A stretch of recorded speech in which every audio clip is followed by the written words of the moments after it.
क्या है आध्यात्म? दर्शन, चिंतन धारा, विद्या या संस्कृति की परंपरागत विरासत। आध्यात्म दर्शन यानी जीवन का शाश्वत सत्य। मानव जीवन से जुड़े शाश्वत सत्यों को जानिए और समझिए उपासक डॉक्टर सोहन राज तातेड़ से हमारे खास कार्यक्रम आत्मविज्ञान में। आत्मविज्ञान यानी सही दृष्टि, सही सोच। भाई और बहनों, मातृशक्ति को नमन। स्टूडियो में आपका हार्दिक स्वागत है, अभिनंदन है, सत्कार है। आत्मविज्ञान साइंस ऑफ द सोल कार्यक्रम के अंतर्गत हम आपको सही दृष्टि, सही सोच, राइट विजन, राइट थिंकिंग के तहत जो आपकी नकारात्मक सोच है, जो आप गलत दिशा में सोच रहे हैं, जो आप गलत चिंतन कर रहे हैं, जो आप नेगेटिव थिंकिंग कर रहे हैं, उन सब को हम पॉजिटिव थिंकिंग में बदलते हैं। न हमारे पास में जादू है, न टोना है, न तंत्र है, न मंत्र है, न जंतर है। हमारे पास में केवल एक ही फॉर्मूला है आत्मदृष्टि का, जिसके केंद्र में आत्मा है।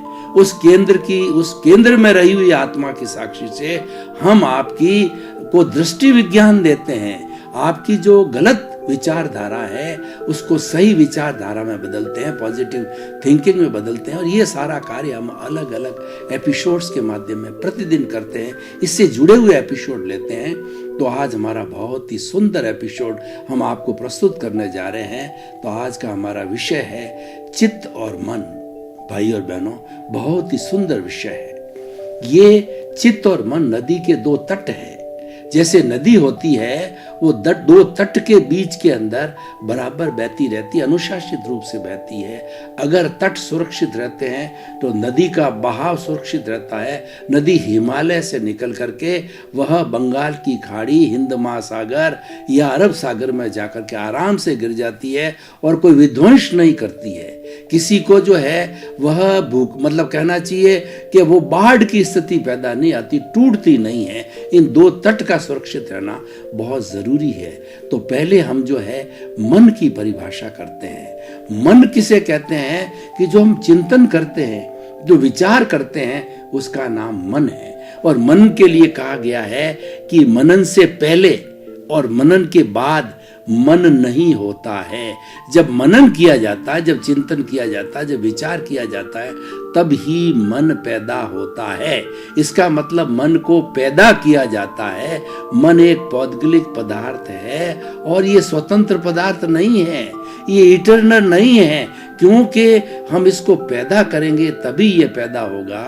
और यही कारण है कि इसको मन से अमन बनने की जो सबसे बड़ी साधना है, उसका अर्थ ये हुआ कि आपने अगर मन को समाप्त कर दिया तो आप अपने मूल स्वभाव में, ज्ञाता दृष्टा भाव स्वभाव में आ जाएंगे, आत्मशक्ति में आ जाएंगे और आपका कर्म शरीर विलीन हो जाएगा और आप सिद्ध बुद्ध मुक्त बन जाएंगे। तो हमारी साधना का मूल उद्देश्य है अमन बनना। मन जो है एक नौकर है, ये चलाए चलता है, लेकिन बेचारे नौकर के ऊपर जो है दोषारोपण किया जाता है। पुराने समय के अंदर जो राजा महाराजा होते थे, वह पहले कम्युनिकेशन के इतने साधन नहीं थे, टेलीफोन नहीं था और ये आज का टीवी वगैरह कुछ नहीं था। तो अपने दूत को जो है अपने हाथ का लिखा हुआ जो है एक पत्र भेजते थे और वह पत्र जो है दूत जो उस राजा को दे के आता था। दूत की ड्यूटी, एक पोस्टमैन की ड्यूटी होती थी कि वो एक राजा का संदेश दूसरे राजा तक पहुंचाता था।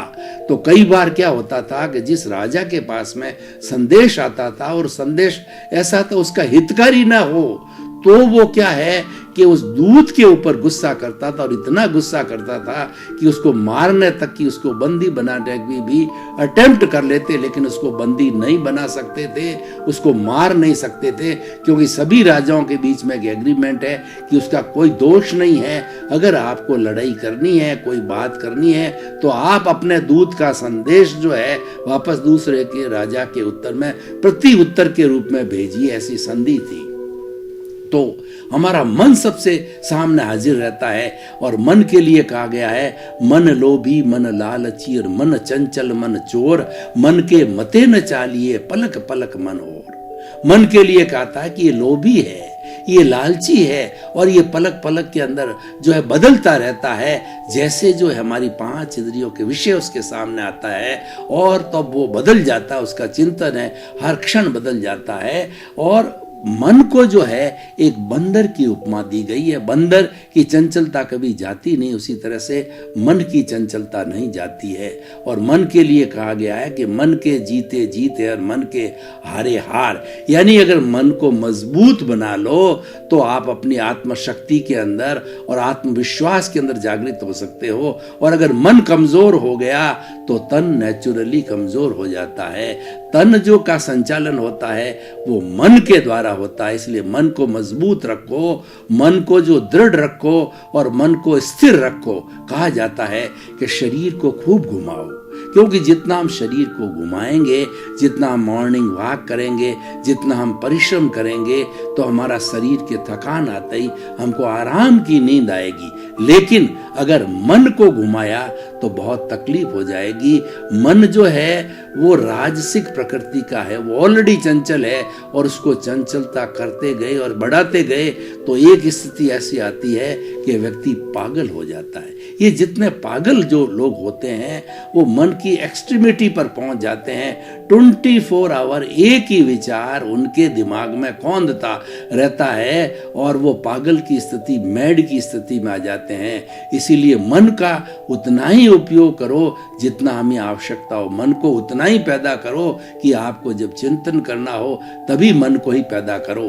हमें बहुत से जो लोग जो है ये बराबर जो है प्रश्न करते रहते हैं कि उपासक जी ये हमारा मन स्थिर नहीं होता है। और खास तौर से हम धार्मिक क्रिया करने बैठते हैं, स्वाध्याय करने बैठते हैं या हम जो ध्यान करने बैठते हैं तो मन बहुत ज्यादा भटकता है। तो मैं उनको जो है यही समाधान देता हूं कि आप मन की तरफ जो है ध्यान मत दो, मन की उपेक्षा कर दो। एक बच्चा जो है एक प्लेट के लिए रो रहा है, आप उसकी प्लेट को कोस रहे हो क्योंकि महंगी प्लेट है और बच्चा उसको गिरा देगा तो टूट जाएगी। जो आप उसको कोसने की कोशिश करते हो, जो बच्चा ज्यादा रोता है, तो उसी तरीके से मन को जितना आप टाइट करने की कोशिश करोगे, बांधने की कोशिश करोगे, ये ज्यादा भागने लग जाएगा।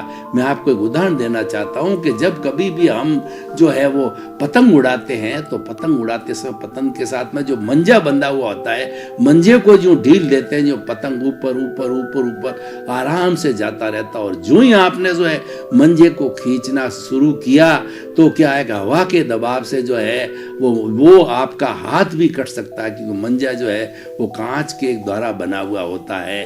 तो आप तो ढील दो, उसको क्यों खींचो। तो उसी तरीके से मेरा समाधान ये होता है कि आपका मन कहीं भी जाए उसकी तरफ देखो मत, उसकी उपेक्षा करो और उसको जाने दो जाने दो जाने दो। उसको एकदम छूट दे दो कि भैया तेरे अच्छी जगह बुरी जगह जहां भी जाना हो तो जाता रहे, मुझे कोई तकलीफ नहीं है। जब आप उसको पूरी छूट दे दोगे तो मन आपके खूंटे बन जाएगा, फिर मन कहीं भी चंचलता की तरफ नहीं जाएगा। मैं पिछले 40 साल से इस फॉर्मूले को मानता हूं और ध्यान करता हूं, स्वाध्याय करता हूं, तो मेरा मन कहीं भी इधर उधर नहीं डोलता है, वो स्थिर रहता है। मैं आपके सामने प्रवचन दे रहा हूं तो मेरा मन है केवल प्रवचन में जो है आपकी तरह एकाग्रता, आपकी तरफ जो है एकाग्रता से जुड़ा हुआ है। तो भाई और बहनों, ये सब मन का कार्य है। अब मन का कार्य क्या है? मन का कार्य है कि हमारी जो 5 इंद्रियां, स्पर्शन रसन घ्राण चक्षु श्रोत्राणी इंद्रियाणी, ये हमारे बाह्य जगत से जुड़ी हुई रहती है। इनके कुल 5 इंद्रियों के 23 विषय है, उसकी गहराई में मैं नहीं जाना चाहता हूं। ये इंद्रियां बाहर से विषयों के माध्यम से जो विषय लेती है वो लेकर के अपने मैनेजर मन को दे देती है। मैनेजर है, मन का काम करता है। और जैसे जैसे विषय जो है इंद्रियों के द्वारा दिए गए, इंद्रियों का बस इतना ही काम है, आंख का काम देखना है, कान का काम सुनना है और हाथों का काम है वो स्पर्श करना है, जीभ का काम है कि स्वाद चखना है। तो इस तरीके से 5 इंद्रियां अपने अपने काम करती है, एक इंद्रिय एक ही काम करती है और यही उनकी ड्यूटी है। उसके बाद में उसका डिसीजन लेना, उस पर प्रतिक्रिया करना, उस पर चिंतन मनन करना, निध्यासन करना, ये इंद्रियों का काम नहीं है, ये मन को देते हैं। तो मन क्या है कि ये जो चिंतन आया है उसको बुद्धि बुद्धि को सौंप देते हैं। बुद्धि अगर सुबुद्धि है उस पर उचित निर्णय लेती है, और कुबुद्धि है तो वह दुरुपयोग करती है और गलत निर्णय लेती है। एक काम मन का ये हो गया। मन का दूसरा कार्य यह है कि मन जो है भूतकाल की स्मृति करता है, वर्तमान काल का सारा चिंतन मन करता है, और भविष्य की कल्पना जो मन करता है यह भी मन का कार्य है। कि मन जो है ये सारा जितना भी चिंतन है, सारा विचार है, वो मन के द्वारा होता है। मन के लिए कहा गया है कि ये जो शरीर हमको मन वचन काया रूपी ये जो शरीर मिला है, ये पूर्व जन्म के कर्मों के भुगतान के लिए मिलता है, और सारा भुगतान जो है विचारों के द्वारा होता है, मन के द्वारा होता है। हर क्षण विचार चलते हैं। ऐसा हमारे जीवन में कभी भी जो समय नहीं आता, हम नींद लेते हैं तभी विचार तो चलते ही रहते हैं, सपने ही आते रहते हैं। यानी हमारा मन कभी भी शांत नहीं रहता है, और वह जो विचार करता रहता है। तो ऐसी स्थिति में भी जो है हमें क्या करना चाहिए कि हमारा जो मन जो चल रहा है उसको आप जो नियंत्रण में रखो। ये घोड़ा है, इसके ऊपर अंकुश लगा के रखो, जैसे कि महावत हाथी पर अंकुश लगा के रखता है और उसको नियंत्रण में रखता है। तो मन पर नियंत्रण करने का अर्थ ये है कि जो विचार हमारे आ रहे हैं, जो पूर्व जन्म के कर्मों का भुगतान सारा विचारों के द्वारा होता है, उन विचारों को बाईपास करो, उन विचारों के साथ जुड़ो मत, उन विचारों से संपर्क मत करो, उन विचारों के साथ मध्यस्थता करो, उन विचारों की उपेक्षा करो। तो जो कुछ भी हमारे उदय भाव प्रारब्ध भाव है जो विचार के माध्यम से आ रहा है, वो अपने आप जो है डिस्चार्ज होकर के समाप्त हो जाएगा। और आपने दखल अंदाजी की, आपने टांग अड़ाई, और उन विचारों के अंदर आप जो है घुल मिल गए, जुड़ गए, कनेक्शन जोड़ दिया, तो क्या होगा का वेल्डिंग पड़ जाएगा। वो अज्ञान का वेल्डिंग है, वो राग द्वेष का वेल्डिंग है, वो पुनः नया चार्ज करना चालू हो जाएगा।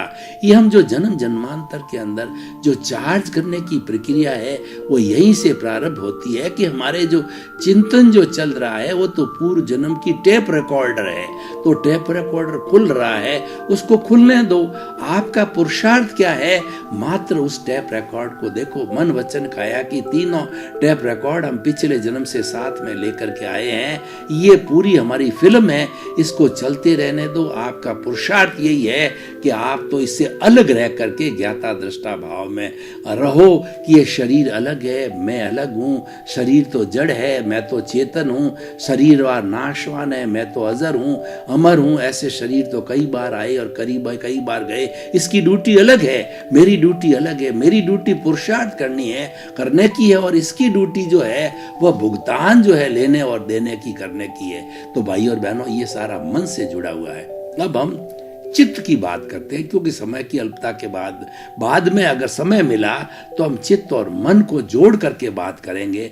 तो चित्त किसे कहते हैं? चित्त चेतना की शक्ति है। जो चेतना किसे कहते हैं? असंख्य चेतनामय परमाणुओं के पिंड को आत्मा कहते हैं, चेतना कहते हैं, कॉन्शियसनेस कहते हैं, जीव कहते हैं। इसके 23 नाम है, सबका अर्थ ही एक ही है, इसके पर्यायवाची है।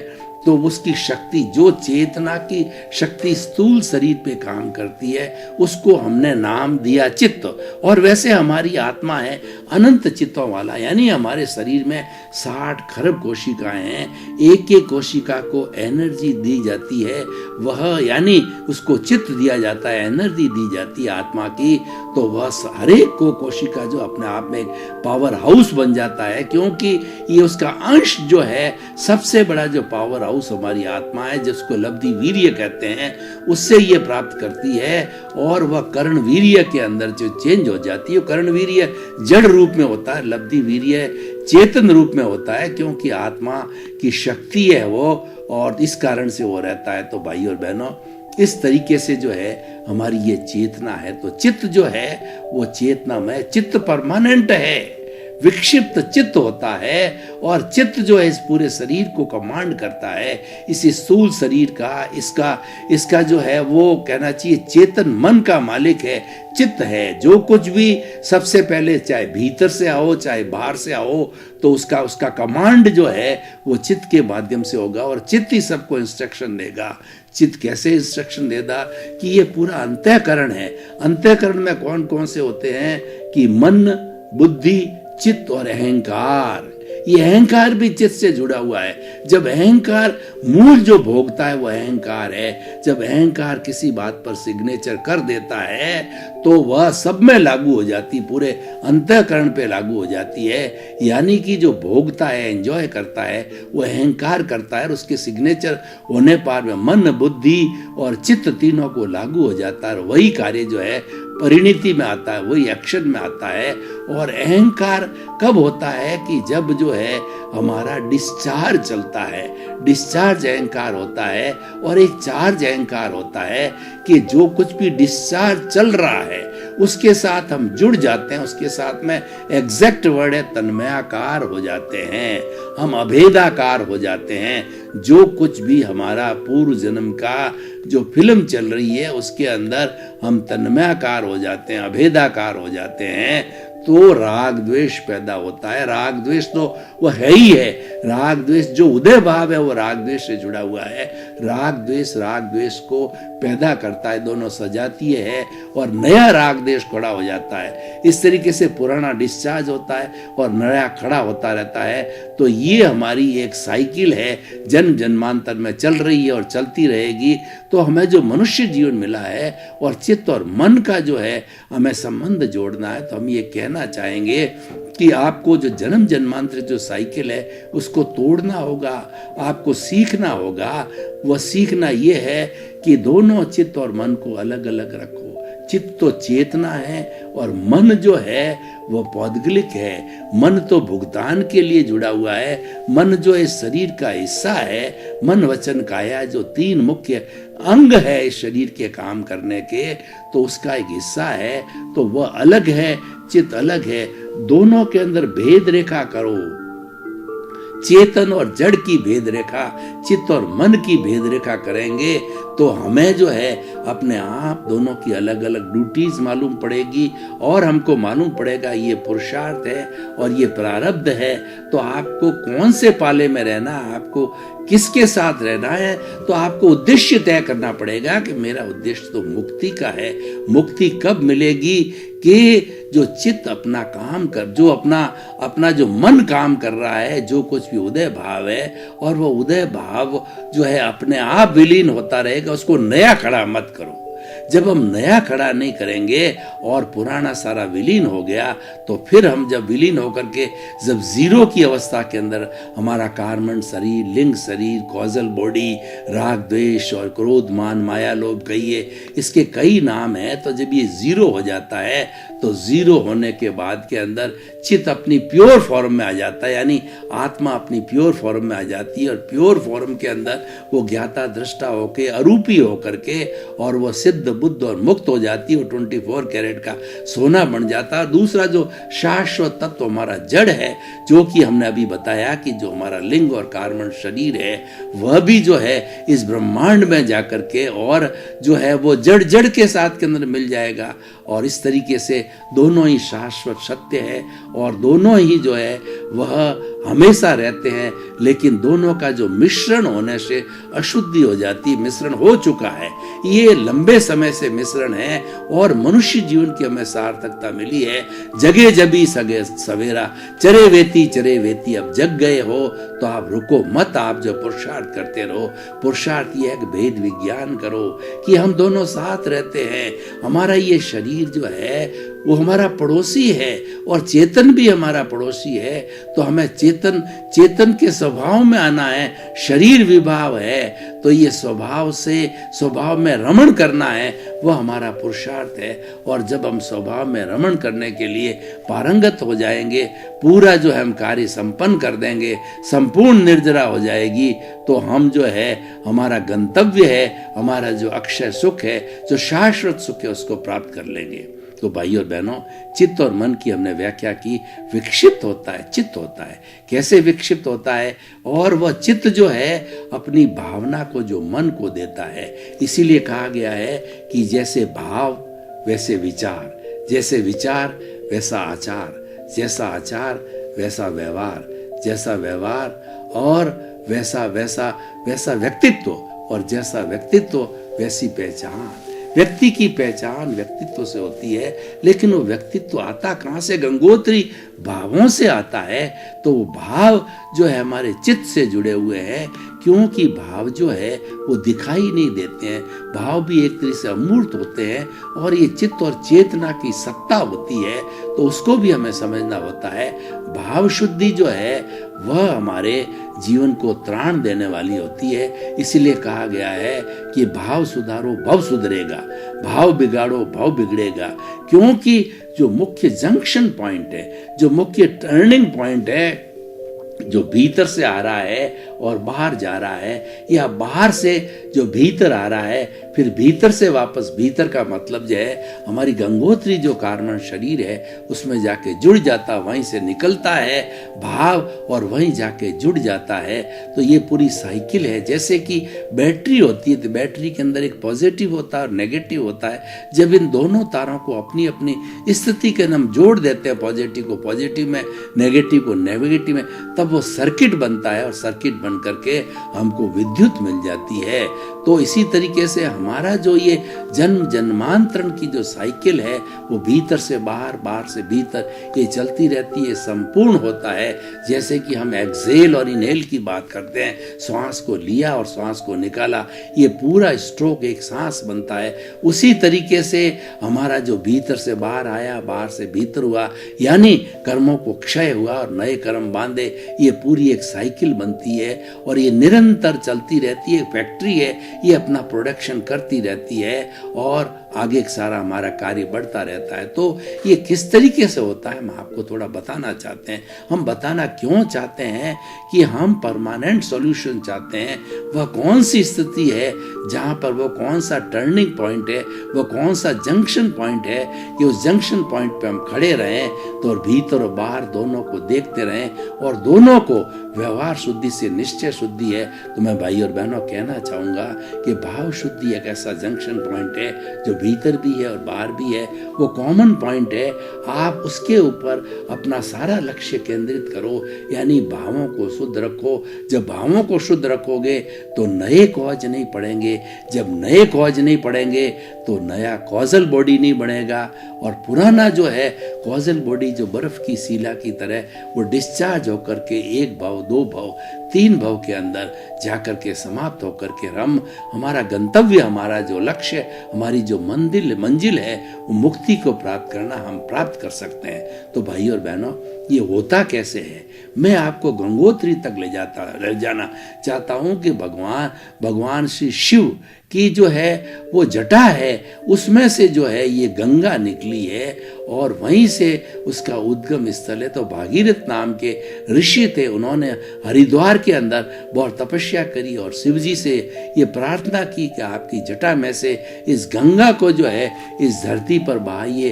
पूरे भारतवर्ष के अंदर ये गंगा बह करके और पापियों का उद्धार करेगी। खूब लंबी तपस्या करी, भगीरथ कार्य किया, इसलिए भगीरथ कार्य जो है फेमस हो गया। तो भगवान शिव प्रसन्न हुए और उन्होंने उस गंगा को गंगोत्री में से निकाला। तो वो गंगोत्री कहाँ है? वो गंगोत्री हमारा कार्बन शरीर, जो कि अति सूक्ष्म शरीर है, और हमारी आत्मा पूरे शरीर में निवास करती है और असंख्य चेतनामय परमाणुओं के पिंड को आत्मा कहते हैं। शरीर के बाद बाहर आत्मा नहीं है। एक एक जो चेतनामय परमाणुओं के ऊपर असंख्य जो है कर्म के परमाणु, चतुस्पर्शी पौद्गलिक जो कर्म के परमाणु, मासलेस पार्टिकल विज्ञान की भाषा में कहते हैं, वो जमे हुए होते हैं और वही सारी कॉजल बॉडी होती है। तो ये दोनों का मिश्रण है, कॉजल बॉडी और आत्मा का।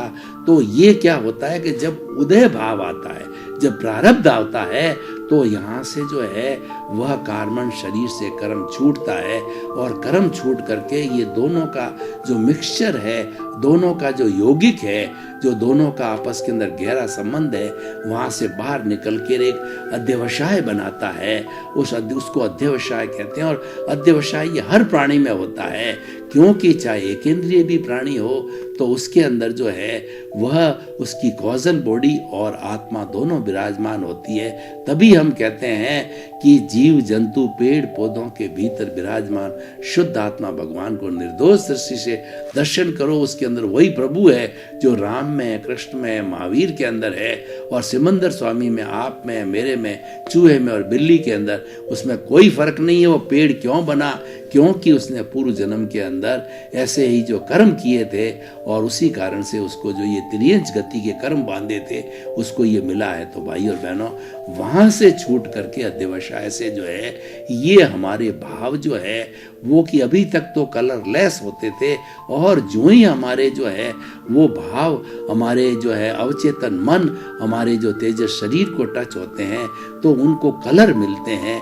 जैसे जैसे भाव होते हैं वैसे वैसे कलर होते हैं। 6 तरह के कलर हमारी भारतीय संस्कृति के धार्मिक ग्रंथों में बताए। अगर शुभ भाव है तो उसको हम तेजोपद में शुक्ल लेशिया कहते हैं। लेशिया मतलब कलर्स होते हैं। और भीतर से अशुभ भाव जो पूर्व जन्म का बंधन किया हुआ है।